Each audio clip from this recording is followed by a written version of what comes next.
Teman-teman, kemarin saya sehari-harian ngobrol ngalor ngidul tentang anak sama teman-teman saya.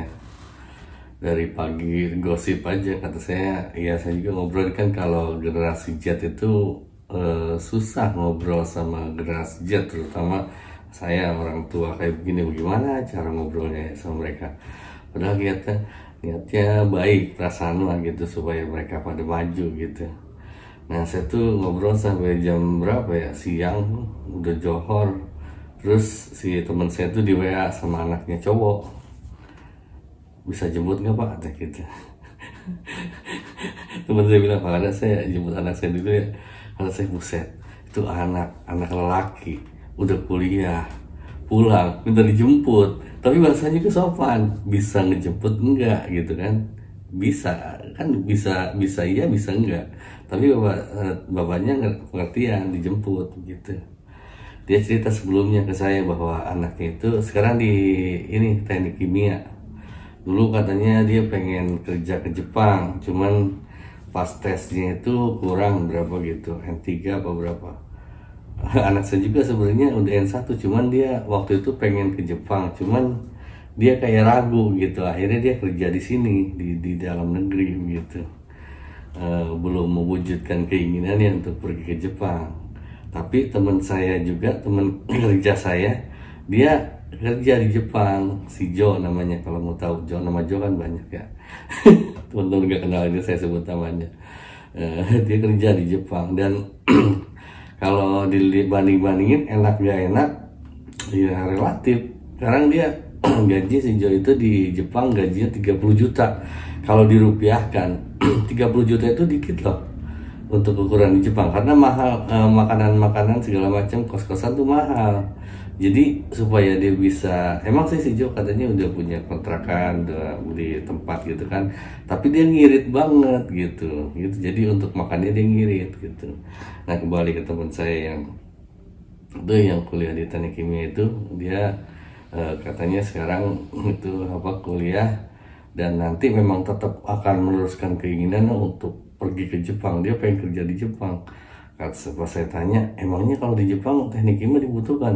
Enggak, nanti di Jepang dia mau pindah ke ekonomi. Buset, kata saya, kok enak banget pindah-pindah begitu. Terus sebenarnya di tempat yang kuliah sekarang juga, anaknya itu di kampus terbaik di Bandung loh. Saya nggak perlu sebutnya. Itu jadi kampusnya di situ. Saya juga dulu kuliah di situ. Dia tuh anaknya tuh dapat beasiswa dari Pertamina. Saya sebut Pertamina, 12 juta loh satu semester apa satu ininya ya, biaya kuliah gitu ya, beasiswanya itu. Tapi nggak diambil. Alasannya apa coba? Alasannya itu nanti capek, nanti ikatan dinas. Waduh, ini bocah, kan saya. Kalau saya sih, saya mikirnya sama bapaknya, kok bisa ikatan dinas di Pertamina nggak mau. Kan itu udah bisa dipastikan lah, Pertamina itu bonafit. Kalaupun kita ikatan dinas ya biarin aja gitu kan, nanti juga gajinya gede. Tapi pikir-pikir lagi, teman saya bilang nggak bisa begitu, karena kondisi sekarang mah kita ke anak-anak sekarang itu harus bener-bener keinginan dia gitu. Kalaupun dia misalnya menolak beasiswa, artinya dia memang memandang, ya saya mah pengennya kerja di Jepang, bukan di Pertamina begitu. Jadi cara perlakuannya beda, kita ngikutin aja. Memang kalau kata teman saya, generasi Z ini di luar nurul, di luar nalar gitu loh. Logikanya memang nggak kesampaian sama kita. Saya maksudnya kita itu saya yang udah pada tua nih. Saya ngobrol juga sama teman saya, memang begitu. Jadi yang saya ceritain teman saya yang anaknya terus gak mau kuliah, jadi sebenarnya pada awalnya dia tuh kemampuan untuk seninya, jiwa seninya keren banget. Dia diminta untuk bikin tulisan versi dia bisa bagus gitu. Tapi ketika dia asistensi ke dosen, dikoreksi ini salah itu akhirnya dia kesel gitu loh. Kayak inilah mungkin teman-teman kalau lihat cerita dulu SpongeBob yang belajar itu, SpongeBob itu kan ceritanya dia jago banget ke gambar ya, tapi karena sama gurunya ini salah itu salah gitu, si siapa itu yang ininya salah melulu. Akhirnya si SpongeBob hilang skillnya gitu, karena doktrin dari sekolah yang membuat dia kehilangan passionnya gitu. Sama teman saya, anaknya teman saya juga, karena dia sebenarnya kalau ukuran kita, teman saya ngelihat, wah ini gila ininya bakatnya keren banget, tapi tiap kali asistensi sama dosennya disalah-salahin. Akhirnya dia udah frustasi, malas kuliah, kadang masuk kadang enggak gitu, sampai diomongin sama mamanya, kamu kok nggak mau kuliah gitu. Kuliahlah, kan mama sama bapak kamu ini udah ngeluarin biaya banyak supaya kamu pinter gitu, ayo kuliah katanya gitu.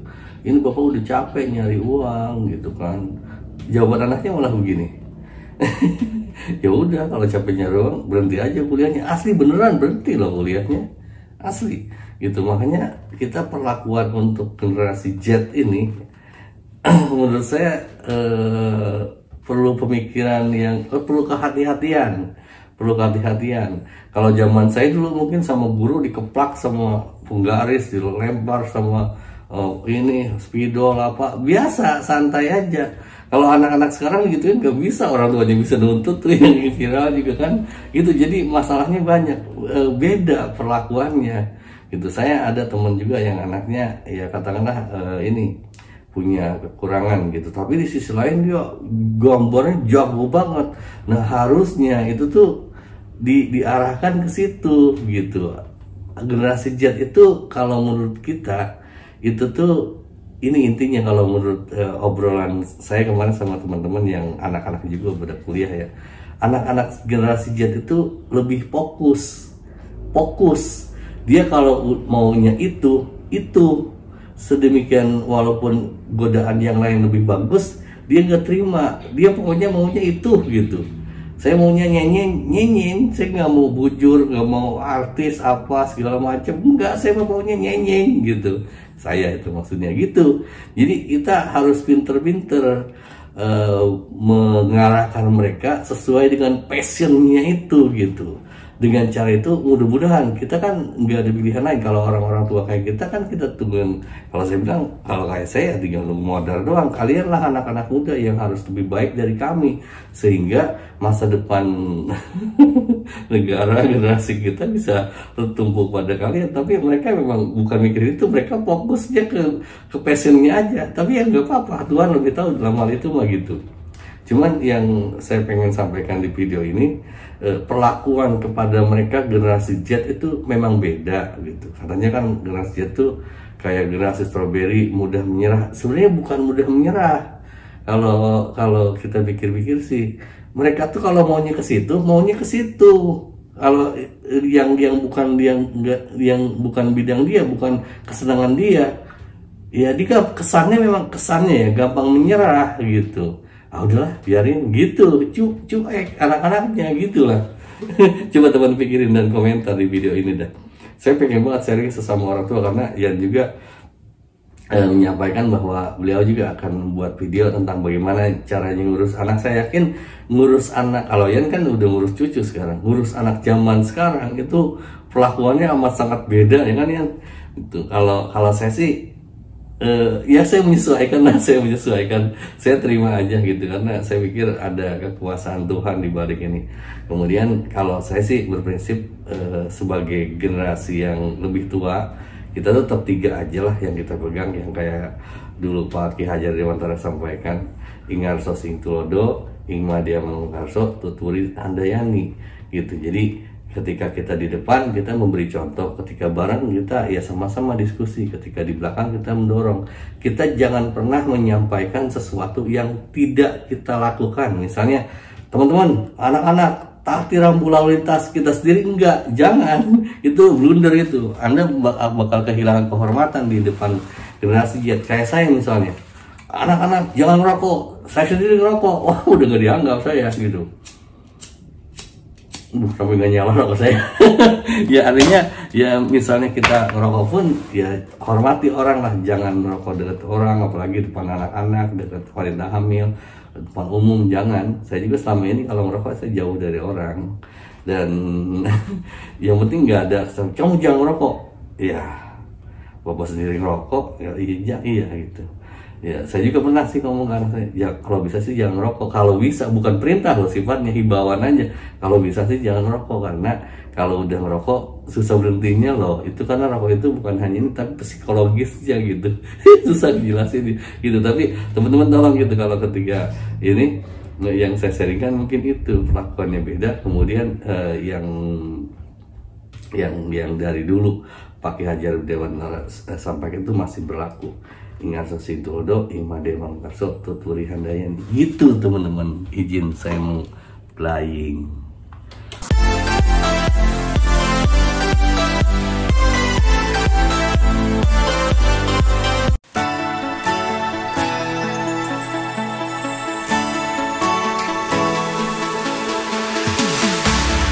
We keep running faster and faster. I don't know what we're after, yeah. We keep up with disaster, disaster.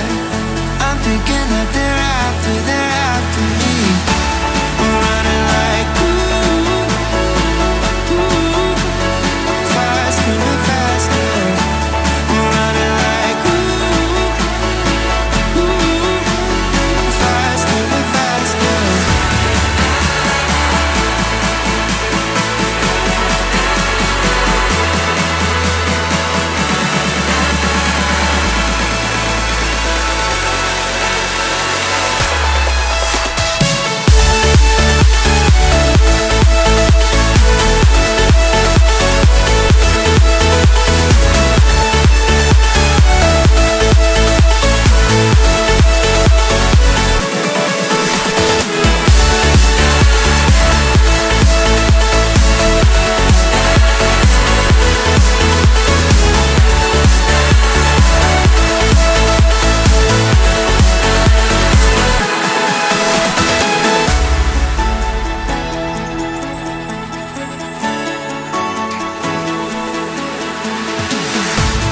We keep running faster and faster.